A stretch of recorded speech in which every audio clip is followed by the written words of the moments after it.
السلام عليكم ورحمة الله وبركاته. الحمد لله والصلاة والسلام على رسول الله وعلى آله وأصحابه وأتباعه أجمعين. கண்ணியத்திற்கும் பெருமதிப்பிற்கும் உரிய பெரியோர்களே, சகோதரர்களே, எல்லாம் வல்ல அல்லாஹு ஜல்ல ஜலாலுஹு நாம் செய்யக்கூடிய எல்லா நற்காரியங்களையும் முகஸ்துதின்றி இறைவனுக்காக இஹ்லாஸான முறையில் செய்யப்பட்ட நல்வணக்கங்களில் நம் வணக்கங்களையும் அல்லாஹ் ஆக்கிக் கொள்வானாக. நாம் செய்யக்கூடிய வியாபாரங்களிலும் தொழில்துறைகளிலும் நஷ்டமில்லாத ஹலாலான முறையில் நிரம்ப லாபத்தை பெற்று அந்த லாபகரமான வாழ்க்கை கொண்டு தம் தேவைகளையும் தேவை உடையவர்களின் தேவைகளையும் நிறைவேற்றக்கூடிய நல்ல பொருளாதாரத்தையும் உள்ள விசாலத்தையும் அல்லாஹ் நம் அனைவர்களுக்கும் வழங்கி அருள்வானாக. கஞ்சத்தனம் என்கிற தீய பண்பை விட்டு அல்லாஹ் நம்மை பாதுகாத்துக் கொள்வானாக. நம்மை இந்த உலகத்தில் வாழ வைக்கும் காலமெல்லாம் நோய் நொடியின்றி உடல் ஆரோக்கியத்தோடு அல்லாஹ் நம்மை வாழ செய்வானாக. அது ஆரோக்கியமான வாழ்க்கையை கொண்டு அல்லாஹ் ரசூலை நெருங்கக்கூடிய அனைத்து நல்லவர்களையும் புரியக்கூடிய நல்ல முத்தகீன்களின் கூட்டத்தில் நம்மை ஆக்கி அருள்வானாக. திடீர் மரணங்களை விட்டும் தீய மரணங்களை விட்டும் நம்மையும் நம் குடும்பத்தையும் நம் சமூகத்தையும் அல்லாஹ் முழுமையான முறையில் பாதுகாத்துக் கொள்வானாக. ஆஸ்பத்திரியின் செலவினங்களை விட்டும் வேதனைகளை விட்டும் அல்லாஹ் நம்மை பாதுகாத்துக் கொள்வானாக. நம்மில் யாரெல்லாம் நோயால் பாதிக்கப்பட்டு வீடே கதி என்றும் ஆஸ்பத்திரியை கதி என்றும் அல்லற்பட்டும் அவதியுற்றும் இருக்கக்கூடிய மக்களுக்கு நோயை போக்கி உடல் ஆரோக்கியத்தை வழங்கி அருள்வானாக. அவர்களை கொண்டு அவர் குடும்பத்திற்கும் சமூகத்திற்கும் நல்ல பலன்களை வழங்கி அருள்வானாக. நாம் இந்த உலகத்தில் வாழ்ந்து வருகிற நேரத்தில் லா இலாஹ இல்லல்லாஹ் முஹம்மதுர் ரசூலுல்லாஹ் என்ற கலிமாவை ஒழிந்து ஜன்னத்துல் ஃபிர்தௌஸை கண்ணால் கண்டு அகமகிழ்ந்து சிரித்த வண்ணமா மரணிக்கக்கூடிய நல்பாக்கி பெற்ற மக்களில் அல்லாஹ் நம்மை ஆக்கி அருள்வானாக. மரணித்தும் மரணிக்காத இறைநேசரின் கூட்டத்தில் நம்மை ஆக்கி அருள்வானாக. நாளை மறுமையிலே முத்து முஹம்மது ரசூலுல்லாஹி ஸல்லல்லாஹு அலைஹி வஸல்லம் அவர்களின் திருக்கரங்களால் ஹவுதுல் கௌசர் என்கிற தடாகத்தின் நீர் வருகி அன்னாரின் ஷஃபாஅத்தை பெற்று அன்னாரின் கரம் எடுத்து ஜன்னத்துல் ஃபிர்தௌஸ் என்ற உயர்ந்த சொர்க்கத்தில் அவர்கள் அருகாமையில் அமரக்கூடிய நல்பாக்கி பெற்ற மக்களில் அல்லாஹ் நம்மை ஆக்கிக் கொள்வானாக. எல்லாவற்றுக்கும் மேலாக இறை அன்பை பெற்று இறைவனை பார்த்து பரவசம் அடையக்கூடிய அவருடைய லிகாவையும் ரிலாவையும் பெற்ற மக்களில் அல்லாஹ் நம்மை ஆக்கிக் கொள்வானாக. அருமையான மூமின்களை,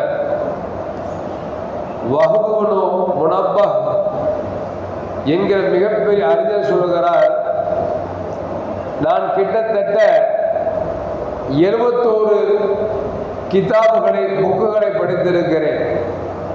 அதில் நபிமானுக்கு கொடுக்கப்பட்ட வேதங்கள் உட்பட நான் படித்திருக்கிறேன். ஆனால் இத்தனை படித்த எனக்கு அறிவு மிக மிக குறைவாக இருக்கிறது. கண்மணி முஹம்மது ரசூலுல்லாஹி ஸல்லல்லாஹு அலைஹி வஸல்லம் அவர்களுக்கோ உலகம் தோன்றியதிலிருந்து உலகம் அழிகின்ற வரைக்கும் அல்லாஹ் ஜல்ல ஜலாலுஹு நிரப்பமான அறிவை கொடுத்தார் என்பதை வஹ்புனு முனப்பஹ் என்று சொல்லக்கூடிய மிகப்பெரிய அறிஞர் சொல்லுகிறார். உலகத்தில் அறிவாளிகள் பல பேர் இருக்கலாம். சிலர் அவர் துறையை பற்றி அறிந்தவர்களாக இருப்பார்கள். எல்லா துறையை பற்றி அறிந்தவர் உலகத்தில் யாரும் கிடையாது. ஆனால் முஹம்மது ரசூலுல்லாஹி ஸல்லல்லாஹு அலைஹி வஸல்லம் அவர்கள் உலகத்தில் எல்லா மனிதர்களை விட அறிவால் நிரப்பமானவர்கள் என்பதை நமக்கு சஹாபாக்கள் நமக்கு சொல்லி காட்டுகிறார்கள். இன்னும் சொல்ல போனால் நபிகள் நாயகம் ஸல்லல்லாஹு அலைஹி வஸல்லம் அவர்கள் அறிவால் நிரப்பமானவர்கள் மட்டுமல்ல, ஆலோசனை கொடுப்பதில் அவர்களை விட சிறந்தவர்கள் உலகத்தில் யாரும் இல்லை என்கிற அளவிற்கு பெருமானார் ஸல்லல்லாஹு அலைஹி வஸல்லம் யாருக்கு அவர்கள் சிந்தனை கொடுத்தாலும் சிறந்த முறையில் அவர்கள் செயல்படுத்துவார் என்பதை வரலாறு நமக்கு சொல்லி காட்டுகிறது. பெருமானார் ஸல்லல்லாஹு அலைஹி வஸல்லம் அவர்கள் மக்காவில் வாழ்ந்து கொண்டிருக்கிறார்கள். நபித்துவம் கொடுக்கப்படவில்லை. காபாவை புனர்நிர்மாணம் செய்ய வேண்டியது இருக்கிறது. இருக்கக்கூடிய ஹஜருல் அஸ்வதை கல்லை தூக்கி அந்த கட்டணம் கட்டிய பிறகு அது மேலே உள்ளே வைக்க வேண்டும் என்கிற ஒரு சூழல் வருகிற பொழுது மக்காவில் வாழக்கூடிய ஒவ்வொரு கோத்திரத்தாரும் சண்டை போட்டுக் கொள்ளுகிறார்கள். இந்த கல்லை நாங்கள் தான் வைக்க வேண்டும், இந்த ஹஜ்ருல் அஸ்வத் கல்லை நாங்கள் தான் வைக்க வேண்டும் என்று சொல்லி தங்களுக்கு மத்தியில் பெரும் பிரச்சனை ஏற்படுகிறது. இந்த நேரத்தில் மக்கள் ஆலோசனை செய்கிறார்கள், இதை யாரிடத்தில் கொடுப்பது கல்லை தூக்கி வைப்பதற்கு என்கிற சிந்தனை வருகிற பொழுது அங்கிருக்கக்கூடிய ஒரு அறிவாளி சொல்லுகிறார், நாம் நாளை காலையில் அதிகாலையில் யார் காபாவிற்கு முதலாக வருகிறார்களோ அவரிடத்திலேயே இந்த கல்லை தூக்கி வைக்க சொல்லி நாம் ஒப்படைத்து விடலாம் என்று சொல்லி ஒரு திட்டம் தீட்டி முடிவெடுக்கிறார்கள். அதுபோன்று காலை பொழுது பார்த்தால் யார் வருவார் என்று சொல்லி அந்த திட்டம் தீட்டியவர்களெல்லாம் விழித்துக் கொண்டு பார்த்து கொண்டு இருக்கிற பொழுது முஹம்மது ரசூலுல்லாஹி ஸல்லல்லாஹு அலைஹி வஸல்லம் அவர்கள் தான் முதலாக அதிகாலையில் காபாவுக்குள் வருகிறார்கள்.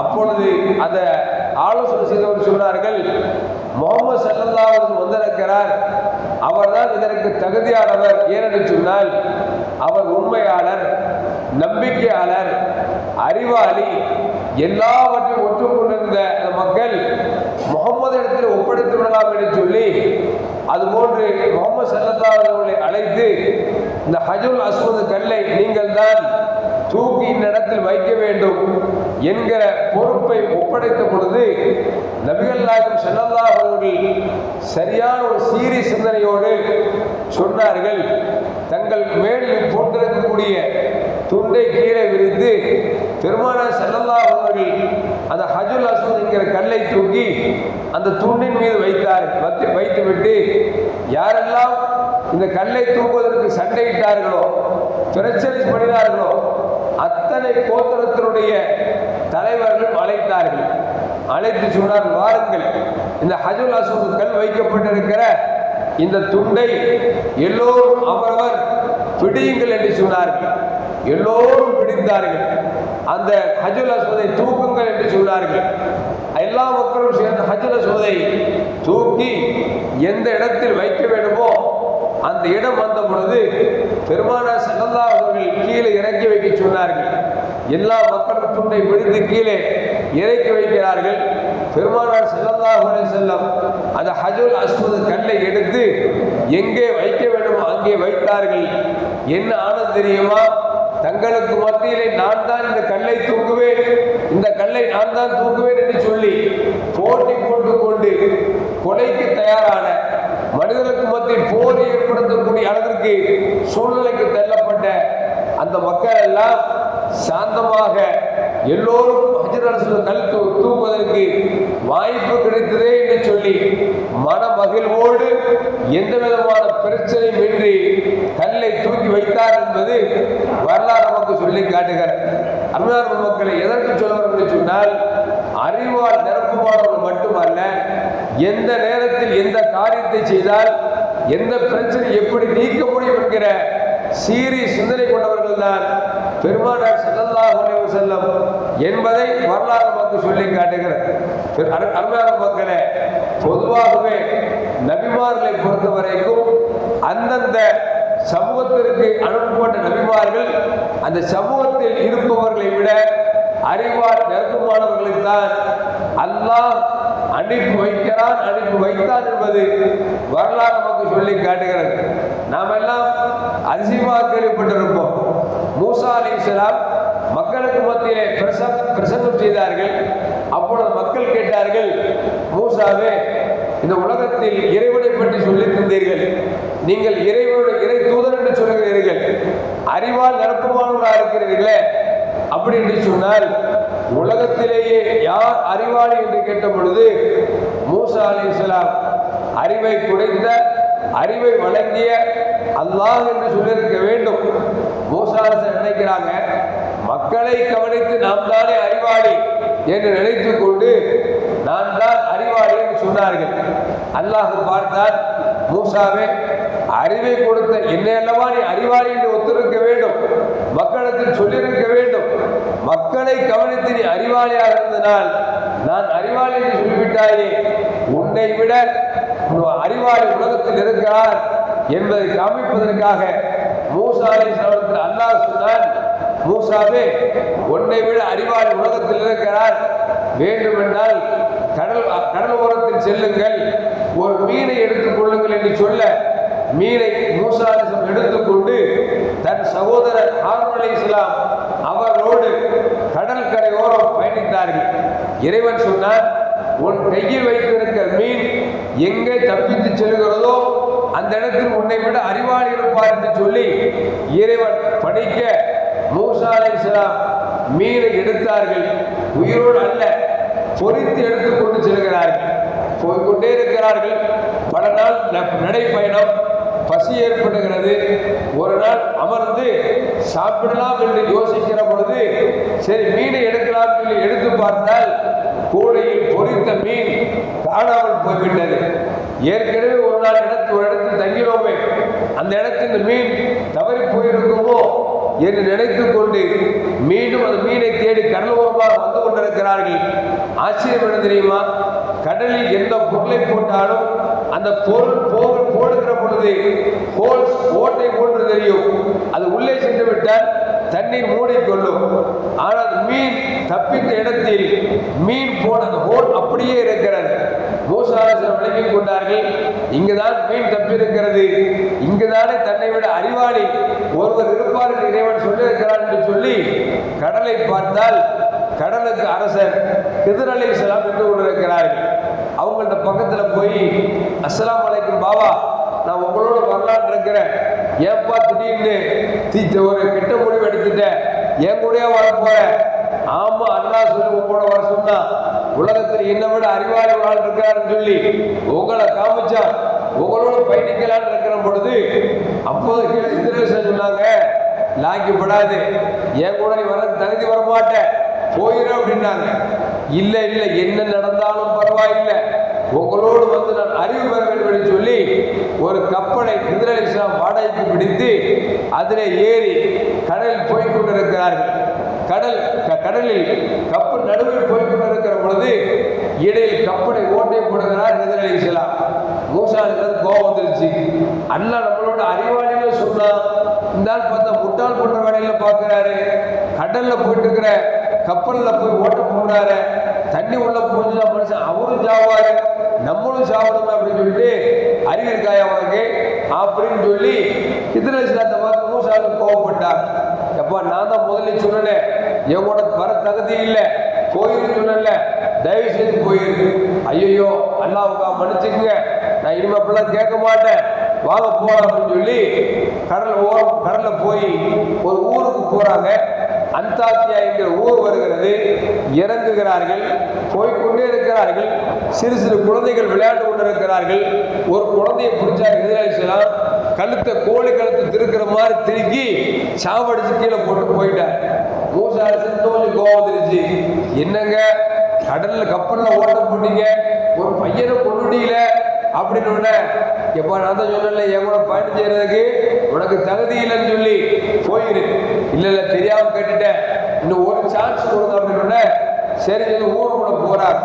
அந்த காலத்துல என்ன பழக்கம் அப்படின்னா, வெளியூருக்காரங்க உள்ளூருக்கு வந்துட்டாங்கன்னா உள்ளூர்காரங்க சாப்பாடு கொடுக்கணும், கட்டாய கடமை.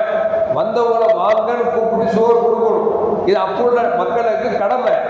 இவங்க என்ன செய்யறாங்கன்னா, மூசா ஏற்கனவே கொண்டு வந்து மீன் வேற காணாம போச்சா, சரியான பசியும் பட்டினியும். நேரம் அந்த ஊர் மக்கள்கிட்ட போய், எப்பா பசிக்குதுப்பா, ஒரு வாய் சோறு தாங்கப்பான்னு கேட்டா அந்த மக்கள் யாருமே கொடுக்கல. மூசா அலைஹிஸ்ஸலாம் கடுமையான கோபம், அட பாவிகளா, பசிச்ச வயிறுக்கு சோறு தர மாட்டீங்களா, வாய் விட்டு கேட்டுட்டோமே, நாங்கள் அல்லாஹ்வோட ரசூலுப்பா நபிப்பா அப்படின்னு சொல்லி கேட்டு தரணும்னு கோபத்தில் இருக்கிறார். அந்த ஊர் எல்லையில பார்த்தா ஒரு மதில் செவர் கீழே விழுற மாதிரி இருக்குது. ஹிதர் அலைஹிஸ்ஸலாம் போய் என்ன செய்யறாங்கன்னா, கட்டையை கொடுத்து அந்த சுவர் கீழே விடாத அளவுக்கு நட்டி வச்சுட்டாங்க. மூசா நபி கேட்டாங்க, பசிச்ச வயிறுக்கு சோறு தராத பயவுள்ளவர்களுக்கு போய் இந்த வேலை செய்றீங்களே அப்படின்னு. ஹிதர் அலைஹிஸ்ஸலாம் சொன்னாங்க, இல்லை இல்லப்பா, இதுக்கு மேல லைக் பண்ண மாட்டேன், போயிரு. ஆனா 3 செஞ்சிருக்கிறேன், கப்பல்ல ஓட்ட போட்டிருக்கிறேன், ஒரு பையனை கொண்டிருக்கிறேன், சோறு தராத மக்களுக்கு சுவற்றெடுத்திருக்கேன், சரி செஞ்சிருக்கிறேன். ஏன் செஞ்சா அப்படின்னா, நாம் கப்பல் வாடகைக்கு வாங்கினமே, அது ஒரு ஏழையின் கப்பல். நாம ஊருக்கு போனோம், அந்தாக்கியாங்கிற ஊரு, அந்த ஊர்ல ஒரு அரசா இருந்தா கப்பல் வந்தோம்னு நினைச்சோம் அப்படின்னா அந்த கப்பலை பார்ப்பான், நல்ல கப்பலா இருந்தா மொத்தமா அபகரிச்சுக்குவான். ஏதாவது சின்ன ஓட்டை இருந்தாலும் செஞ்சிருவான், ரிஜெக்ட் பண்ணிடுவான். கப்பல் மொத்தமா போறது பெருசா அல்லது சின்ன ஓட்டம் போறது பெருசா அப்படின்னு உடனே மூசா நபி சொன்னாங்க, இந்த அறிவு கூட எனக்கு இல்லாம போச்சே அப்படின்னு சொல்லி வருத்தப்பட்டார். ரெண்டாவது குழந்தை கொண்டல்ல, அந்த குழந்தையுடைய தாயும் தந்தையும் இறைவனுக்கு ரொம்ப பிடிச்சமானவங்க. குழந்தை நீண்ட காலமா குழந்தை இல்லாம குழந்தை கிடைச்சிச்சு. அந்த குழந்தையின் காரணமாக பெற்றோர்கள் காஃபிராயிருவாங்க பின்னால் உள்ள காலத்துல. அதான் அல்லாஹ் சொன்னா, இந்த பெற்றோர்கள் முஸ்லிம்கள் காஃபிராவதை விட இந்த குழந்தையை கொல்றது பெஸ்ட்னு சொல்லி அல்லாஹ் கொல்ல சொன்னா, நான் கொண்டுட்டேன் அப்படின்னு, ஆஹா இதுவும் கரெக்டா தானே இருக்குது அப்படின்னு மூசா ஒத்துக்கிட்டார். மூணாவது, சோறு தராத ஊருக்கு சுவத்தை செஞ்சுமா என்ன காரணம் அப்படின்னா, சுவத்துக்கு கீழே ஒரு நல்லோர்கள் தங்களுடைய வாரிசார்களுக்கு சொத்து சேகரித்து வச்சிருந்தாங்க. அப்ப இந்தியன் பேங்க் கனடா பேங்க் அப்ப கிடையாதுல்ல, இப்பதானே அதெல்லாம். அவன் செவ்வறு சாதிருச்சு அப்படின்னா பொக்கிஷம் வெளியே தெரிஞ்சிடும். அந்த பொக்கிஷம் வெளியே தெரிஞ்சுன்னா ஊர் மக்கள் எடுத்துருவாங்க. அல்லாஹ் சொன்னா, அந்த பிள்ளைக்கு வயசுக்கு வர வரைக்கும், அவங்க நாலேஜ் வர வரைக்கும் அந்த சோகத்தை சரி பண்ணி வையன்னு அல்லாஹ் சொன்னா, அதனால சரி பண்ணி வச்சேன் அப்படின்னு சொல்லி ஹிதர் அலைஹிஸ்ஸலாம் சொன்னார்கள். மூசா அலைஹிஸ்ஸலாம் அப்பதான் விளங்கினாங்க, மக்கள் அறிவாளின்னு கேட்டவன் யாருன்னு கேட்டவொடனே அல்லாஹ்னு சொல்லி இருக்கணும், நம்மளை சொல்லிட்டேமே அப்படின்னு சொல்லி வருத்தப்பட்டார் ஒரு வரலாறு. எதற்கு சொல்வார்கள் சொன்னால், எல்லா மக்களிடையே அனுப்பப்பட்ட நபிமார்கள் அறிவாளியாக அனுப்பப்பட்டாலும் அதில் பெருமானார் ஸல்லல்லாஹு அறிவு இருக்கிறதே உலகம் தோன்றியதிலிருந்து உலகம் அழிகின்ற வரைக்கும் மட்டுமல்ல, மறுமையில் யார் யார் கேள்வி கணக்கின்றி சொர்க்கம் செல்வார், யார் சொர்க்கம் செல்வார், யார் நரகம் செல்வார், அவரின் பெயர் என்ன, அவரின் தந்தையின் பெயர் என்ன, எல்லாம் எனக்கு தெரியும் என்று பெருமானார் ஸல்லல்லாஹு சொல்கிறார் என்று சொன்னால், அருமையான மக்களே, நபி உலகத்திலே மிகப்பெரிய சிறந்த அறிவாளி என்பதை அல்லாஹ் பெருமானார் ஸல்லல்லாஹு விஷயத்தில் குர்ஆன் நமக்கும் சொல்லி காட்டுகிறான். எல்லாம் அல்லாஹ் நபியை அறிந்து மதிக்கக்கூடிய நன்மக்களின் கூட்டத்தில் நம் அனைவரையும் அல்லாஹ் ஆக்கிக் கொள்வானாக. அஸ்ஸலாமு அலைக்கும் வரஹ்மத்துல்லாஹி வபரகாத்துஹு.